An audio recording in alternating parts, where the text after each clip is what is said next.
சோர்ந்து போயிடக்கூடாது. சோர்ந்து போகாமல் ஜெபம் பண்ண வேண்டும். லூக்கா 18வது அதிகாரத்தில் இருக்கிற முதல் வசனத்தில் ஆண்டவர் சொல்லியிருக்கிறாரு. ஆண்டவரே நம்மகிட்ட சொல்லியிருக்காருங்க, சோர்ந்து போகாமல் ஜெபம் பண்ணணும் அப்படின்னு சொல்லிட்டு. ஜெபத்தில் எப்பயுமே ஒரு உற்சாகம் இருக்க வேண்டும்.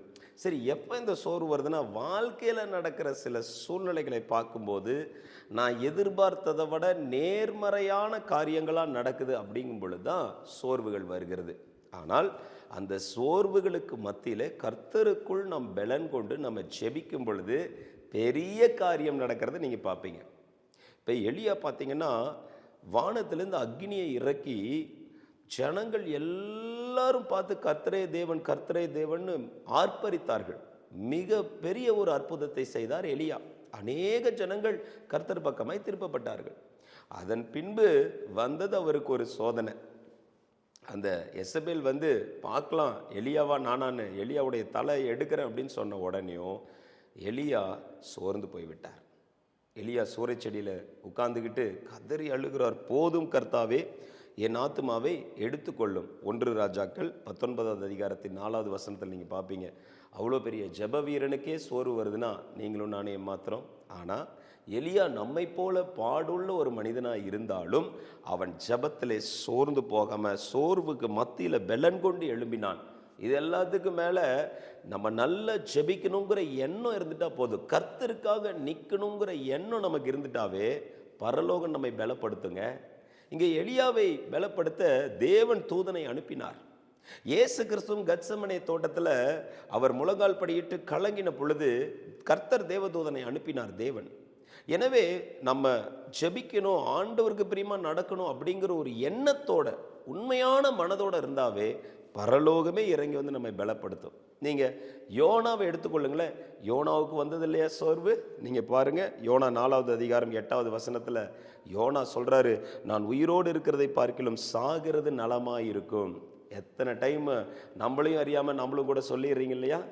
ஆமாம், உயிரோடு இருக்கிறதோட கம்முன்னு செத்துடலாம், ஏன் தான் இந்த காரியம், ஏன்னா நான் ஒன்று நினச்சேன், நான் நினச்சது நடக்காமல் இப்படி தடையாய் நிற்குது அப்படின்னு சொல்லி அந்த தடைகளுக்கு மத்தியிலையும் ஆண்டவர் கிரியை செய்வார், ஆண்டவர் என் நன்மைக்காக செய்கிறார், ஆண்டவர் ஏதாவது வைத்திருப்பார் என்ற நம்பிக்கையோடு அவர் எனக்கு குறித்ததை நிறைவேற்ற வல்லவராய் இருக்கிறார் என்ற நம்பிக்கையோடு கூட நம்ம ஜெபிக்கும் பொழுது நிச்சயமாகவே கர்த்தர் அந்த காரியத்தை செய்வார்.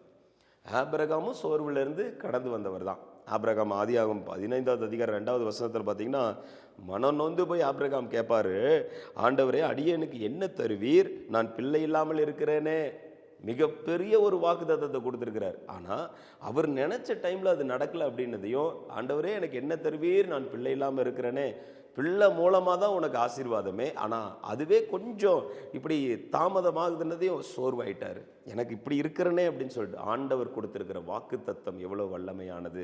அதை ஆபிரகாம் மறுபடியும் நினைக்கிறாரு, இல்லை என் ஆண்டவர் செய்வாருன்னு சொல்லி விசுவாசத்தோடு ஜெபிக்க ஜெபிக்க தேவனும் அற்புதம் செய்தார். இன்னைக்கு அப்படிதான் சோர்வுகள் வாழ்க்கையில் வர்றது காமனான ஒரு விஷயம்தான். நம்ம நினச்சது நடக்காதுங்கிறப்ப இப்படி கொஞ்சம் ப்ராப்ளமேட்டிக்காக இருக்குது, வழி தெரியல, சோர்ஸ் தெரியல, எப்படி மேலே வர போகிறோன்னு தெரில, இவ்வளோ பெரிய பிரச்சனையில் நம்ம ட்ராப் ஆகி நிற்கிறோமே.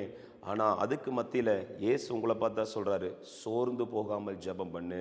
சோர்ந்து போகாமல் நீ விண்ணப்பம் பண்ணும் பொழுது வானம் உனக்காக திறக்கப்படும், உனக்கான அற்புதம் சீக்கிரமாய் நடக்கும், உங்களுக்கான அதிசயம் சீக்கிரமாய் நடக்கும். அநேகர் வேதத்திலே சோர்வுகளுக்கு மத்தியிலே பலன் கொண்டு எழும்பி ஜெபித்து அற்புதத்தை பெற்றிருக்கிறார்கள். இந்த ஏழை விதவை எடுத்துக்கோங்க. லூக்கா 18 ஆண்டவர் சொல்கிற உவமையில் அந்த ஏழை விதவை சோர்ந்து போகாமல் அதுவும் அநீதி உள்ள அந்த ஆள்கிட்ட போயிட்டு கேட்டுக்கிட்டே இருந்திருக்கிறாங்க. அநீதி உள்ள நியாயாதிபதிகிட்ட போய் கேட்டுக்கிட்டே இருந்திருக்கிறாங்க, எனக்கு நீதி செய்ன்னு. அவன் இந்த அம்மா வரக்கூடாதுங்கிறதுக்காகவே அதை செஞ்சுட்டான். அப்படி ஒரு அநீதி உள்ளவனே மனதிறங்கும் பொழுது பரமபிதா மனம் இறங்காமல் இருப்பாருங்களா? அவர் உங்களுக்காக இறங்குவார். சோர்வுகளுக்கு மத்தியிலே ஆண்டவரை நோக்கி கூப்பிட்டு கொண்டே இருங்க. பலன் கொள்ளுங்க, பலன் கொள்ளுங்க, பலன் கொள்ளுங்க, பலன் கொள்ளுங்க. ஆண்டவர் உங்களுக்கு அற்புதம் செய்ய போகிறார். ஆமென். லூக்கா 2வது அதிகாரம் 37 வாசிச்சுங்க. தேவாலயத்தை விட்டு நீங்காமல் அன்னாளுடைய வாழ்க்கை பாருங்க. லூக்கா 2:37 இருக்கும். தேவாலயத்தை விட்டு நீங்காமல் இரவும் பகலும் உபவாசித்து ஜெபம் பண்ணினாள். அவங்க பாருங்களேன், அவங்க லைஃப்பில் நிறைய விஷயங்களை இழந்துட்டாங்க. அவங்க வாழ்க்கையில் நன்மைன்னு சொல்லிக்கிறதுக்கு எதுவும் இல்லை. ஆனால் ஒன்றே ஆண்டவர் இருக்கிறார். என் ஆண்டவர் தான் எனக்கு முக்கியம். தேவனாகிய கர்த்தரை முழு இதயத்தோடு, வாழ்க்கையில் அவ்வளோ இழப்புகளுக்கு மத்தியிலையும் சின்ன வயதிலே கணவனை இழந்துட்டாங்க. ஆனாலும் நிறைய பேர் என்ன, கணவனை இழந்துட்டா எதுக்கு நான் ஏசப்பாவை தேடி வரணும், எதுக்கு நான் ஜெபம் பண்ணணும், எதுக்கு நான் பைபிள் வாசிக்கணும். ஆனால் இந்த அன்னாள் ஆலயத்திலேயே தரித்திருந்தார்கள், இரவும் பகலும் ஜெபித்தார்கள், உபவாசித்தார்கள், தேவனை தேடினார்கள். அதன் மூலமாக இரட்சகராகிய இயேசுவை முகமுகமாய் பார்த்தார்கள். எவ்வளோ பெரிய பாக்கியங்க.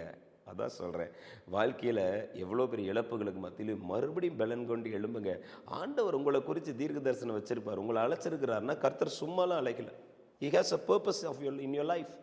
அந்த தீர்க்க தரிசன வார்த்தையை கண்டிப்பாக தேவன் நிறைவேற்றுவார். அதற்காக நீங்கள் ஜெபம் பண்ணுங்க. உங்களுடைய ஏக்கங்கள், உங்கள் கவலைகள், தவிப்புகள் எல்லாத்தையும் ஆண்டவருடைய சமூகத்திலே கொட்டி விடுங்கள். ஆண்டவர் ஊமையில சொல்லியிருக்கும் போது கூட நண்பர்களை பற்றி சொல்லியிருக்கிறார் இல்லையா? இரவில் தன்னிடத்தில் வந்து நண்பனுக்காக தொடர்ந்து கதவை தட்டி அப்பத்தை கேட்கறது. நைட்டில் வந்து என் ஊர்லேருந்து என் ஃப்ரெண்டு வந்திருக்கிறான், எனக்கு அப்பம் வேணும்னு தொடர்ந்து கட்டுமா, ஐயோ டார்ச்சர் தாங்க முடியலையே அப்படின்னு சொல்லி அவன் வந்து கொடுக்குறான். ஜேக்கப் தானே செஞ்சார். யாக்கோபு, விடுவனா நான் ஆண்டவரை விடமாட்டேன், என்னை ஆசீர்வதிக்கலன்னா உங்களை விட்டு போக மாட்டேன். சில வேளைகள் இப்படி போராடி ஜெபிக்கணும். சோர்வுகள் இருக்கிற சூழ்நிலையில, பயம் சூழ்ந்து இருக்கிற சூழ்நிலையில, என்னடா இப்படி இருக்குதுன்னு நீங்கள் நினைக்கிற சூழ்நிலையில சோர்ந்து போகாமல் போராடி ஜெபம் பண்ணுங்கள். வெற்றியை கர்த்தர் கொடுப்பார், ஜெயம் எடுப்பீர்கள். கானானிய ஸ்திரீ பாருங்களேன். கானானிய ஸ்திரீக்கு ஆண்டவர் சொல்றாரு, பிள்ளைகளுடைய அப்பத்தை எப்படி எடுத்து நாய்க்கு கொடுக்கறது. நிறைய பேர் என்னடா இப்படி சொல்லிட்டாரு அப்படின்னு நிறைய சோர்ந்து போனவங்களா இருக்கிறாங்க. ஆனால் அந்த கானானிய ஸ்திரீ இல்லை, இதில் ஒரு நான் ரூட்டை கண்டுபிடிக்கணும், எப்படியாவது இவர் அப்ரோச் பண்ணணும், எப்படியாவது இவர்கிட்ட இருந்து ஆசீர்வாதத்தை வாங்கணும், அந்த ஒரு எண்ணம். எப்படியாவது ஆசீர்வாதத்தை நான் எடுத்தே ஆகணும், இவர்கிட்ட இருக்குங்கிறது எனக்கு தெரியும், இவர் நினச்சா என்னை ஆசீர்வதிக்க முடியுங்கிறது எனக்கு தெரியும், அதெல்லாம் முடியாது, அடமெண்ட்டாக நின்று வாங்குவேன். கமான் சாம்படி, ஹalleluya. கீப் ப்ரேயிங்மா, கண்டிப்பாக அவர் கொடுப்பாரு, எனக்கு செய்வார், இவரால் முடியும் அப்படிங்கிற நம்பிக்கையோடு ஜெபம் பண்ணிக்கிட்டே இருங்க. அந்த கானானிய ஸ்திரீ தன்னுடைய பிள்ளைக்கு அற்புதத்தை எடுத்து கொண்டு சென்றாள். அடமெண்ட் ஆண்டவர்கிட்ட நின்று ஜெபிக்கிறாங்க. அதே மாதிரி தான் பத்லமேயு பாருங்களேன், எத்தனை தடைகள். கூப்பிடாதப்பா, அமைதியாக இரு. இன்னைக்கு நிறையா வீட்டு யார் யார் மூலமோ தடை வரும். ஜெபம்னு வச்சுக்கிட்டிங்கனாவே நிறைய தடை, டீவியேஷன்ஸ் வரும். அந்த வேலை, இந்த வேலை, அப்படி இப்படின்னு பல காரியங்கள் ஞாபகத்துக்கு வரும். தடைகளை உடைச்சு போடுங்க. உங்கள் தடைகளை ஆண்டவர் உடைச்சு போடணும்னா ஜெபத்துக்கு வருகிற தடைகளை நீங்கள் உடைச்சு போட்டு ஆண்டவர்கிட்ட வந்துருங்க. ஆண்டவர் அந்த பத்லமேயுக்கு அற்புதம் செய்தார் இல்லையா? உங்களுக்கும் செய்ய போகிறாரு. பத்லமேயை கூப்பிட்ட சத்தத்தை கேட்டு இரட்சகர் நகராம அங்கே நின்னாரு. இந்த மகன் என்னை நோக்கி கூப்பிடுகிறான், அந்த இருதயம் ஏங்கி தவிக்கிறது, நான் அற்புதம் செய்ய வேண்டும் என்று சொல்லி அப்படின்னு சொல்லி ஆண்டவர் அந்த இடத்துல நின்று அற்புதம் செய்தார். ஆண்டவரால் முன்குறிக்கப்பட்ட அப்போஸ்தலர்கள், ஆண்டவரால் சூஸ் பண்ணப்பட்ட அப்போஸ்தலர்ஸ் என்ன செஞ்சாங்க? ஆண்டவர் எடுத்துக்கொள்ளப்பட்ட பிறகு 10 நாட்கள் மேல் வீட்டறையில் ஏறி, நீங்கள் பார்க்குறோம் இல்லையா? அப்போஸ்தலர் 2வது அதிகாரத்தில் பரிசுத்த ஆவியானவர் இறங்கி வருகிறதை நீங்கள் பார்க்குறீங்க. அவர்கள் 10 நாட்கள் உபவாசம் இருந்து 10 நாட்கள் தேவ சமூகத்தில் ஜெபித்திருக்கிறார்கள். They prayed.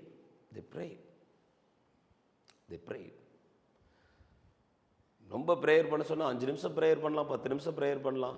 எப்படி ரொம்ப நேரம் காத்திருக்கணும், வேதத்தை வாசிக்கணும், வேதத்தை தியானிக்கணும், ஆராதிக்கணும், செபிக்கணும், காத்திருக்கணும், ஆண்டவரோடு பேசணும், அழுகணும், எல்லா விஷயத்தையும் ஆண்டவர்கிட்ட ஷேர் பண்ணணும். அதுதான் ப்ரேயர் டைம். சும்மா போயிட்டு ஆண்டவரே ஆசீர்வதிங்க அப்படி இல்லை. விசுவாசத்தோட டைம் எடுத்து ஆண்டவர் சமூகத்தில் ஜெபம் பண்ணிங்கன்னா உங்கள் வாழ்க்கையில் பயங்கரமான அற்புதங்களை செய்வார். பவுலும் சீலாவும் எடுத்துக்கொண்டீங்கன்னா சிறைச்சாலையில் தலைகளாக தொங்க விடப்பட்டாங்க, அடித்து. பவுலையும் சீலாவையும் சுவிசேஷம் சொன்னாங்கங்கிற ஒரே காரணத்துக்காக சிறைச்சாலையில் கொண்டு போய் தொங்க விடப்பட்டார்கள். அதுக்கு நடுவுலேயே அவங்க துதிச்சு ஆராதிச்சு ஜெபிச்சாங்க. கர்த்தர் அற்புதம் செஞ்சார், அந்த இடத்தையே அசைச்சார். என்னங்க, அதனால் ஜபத்தில் மட்டும் ஒன்றும் சோர்ந்து போயிடாதீங்க. உங்களுக்கான அற்புதம், உங்களுக்கான சுகம், உங்களுக்கான விடுதலை, அந்த திருமண காரியம், அந்த குடும்பத்தின் ஆசீர்வாதம், அந்த வீடு கட்டுகிற காரியம், எந்த விஷயம், எவ்வளோ பெரிய கடன் பிரச்சனை, எல்லாத்துக்கும் நடுவில் கர்த்தர் உங்ககிட்ட எதிர்பார்க்குற அந்த சூழ்நிலை எல்லாத்தையும் மாற்றுறதுக்கு ஆண்டவர் உங்ககிட்ட எதிர்பார்க்குறது ஒன்றே ஒன்று தான், சோர்ந்து போகாமல் ஜெபம் பண்ணு, சோர்ந்து போயிடாது என் மகளே, சோர்ந்து போயிடாது என் மகனே. உன்னுடைய ஜெபம் நிச்சயமாகவே நல்ல முடிவை கொண்டு வரும். நான் இறங்கி அதை கேட்டு, கவனமாய் கேட்டு உனக்கு அற்புதம் செய்வேன் என்று ஆண்டவர் சொல்லுகிறார். எனவே சோர்ந்து போகாமல் ஜெபம் பண்ணுங்க. கர்த்தர் உங்களை ஆசீர்வதிப்பார். God bless you.